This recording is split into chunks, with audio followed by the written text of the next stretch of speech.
This video tutorial continues the one from the previous day, and we're going to look at adding in some tables now. To start off a table, we type the tab table inside the little chevrons. And to end a table, we type it like that. Now I've already made a mistake because all of this needs to go inside these body tags. So it should really go here. And make sure I get those tabbing right. So this is the body. Notepad++ highlights it for me so I can see where it starts, exactly where it ends. All of this stuff is inside the body. And to start off with, I've got my table, and inside the table I'm going to have what are called table rows. So I'm going to tab in a little bit. I'm going to add a table row. And I'm going to go down a few lines and end that table row. Now a table can have as many table rows as you want.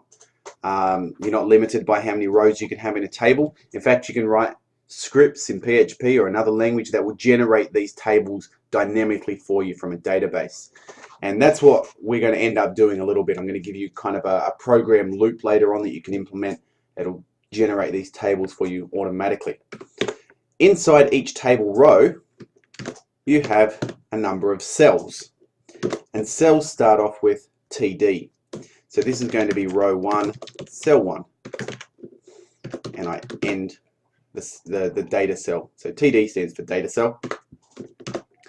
Next one is still row 1, but this is cell 2. Now I'm going to add another row in. And so that's going to go under here. You don't always have to write those start and end tags at the same time, but I find it's easier to do that so I don't have to remember to add them in later on.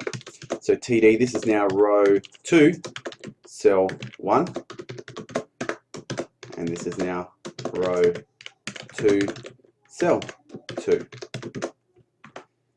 And the row and the table. I'm going to run this in Chrome. And I'll bring this over here. This is what I see here. It doesn't actually look like a table at the moment. Normally you'd think of a table as having borders, but it is laid out in the proper table format. What I'm going to do though is go up to here and in here and add a parameter. Borders equals 1. And then go back into here, hit F5, border equals 1. Hit F5, there we go. And you can see those borders appearing around there.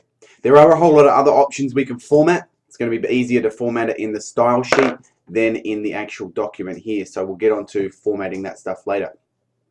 Now say I want to add a header row.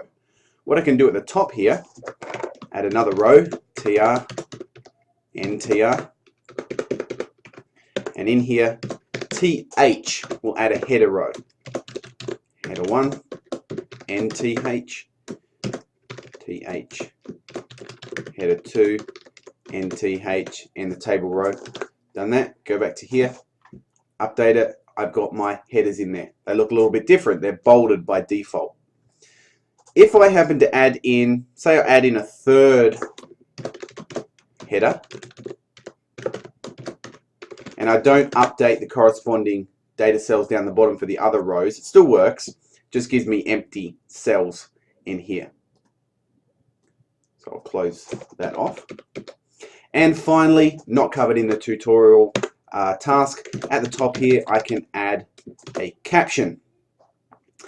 And table heading end caption.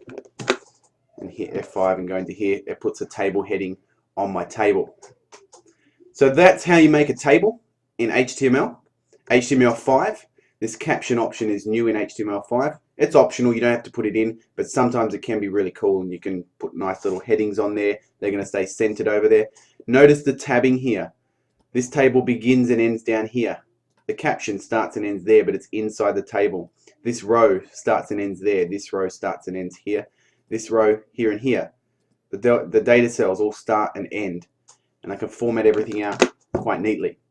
You may think, why don't I just do this in Dreamweaver or Microsoft Word or some kind of drag and drop thing? And you could do it in that, but you're not going to be actually learning how everything works. It's not going to give you that robustness to be able to understand and work through the problems that you're going to need to work through in some of the later projects. One other thing I've noticed some people doing is this.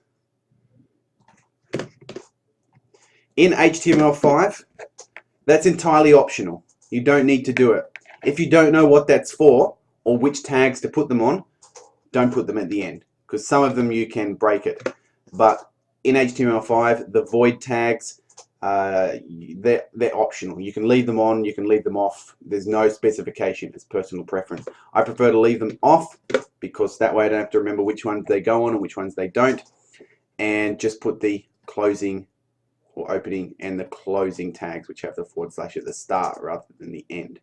So don't worry if you see another student put in the / at the end. They may be used to XHTML or HTML4, and HTML4, and that must just be the way that they do it. So don't worry too much about that.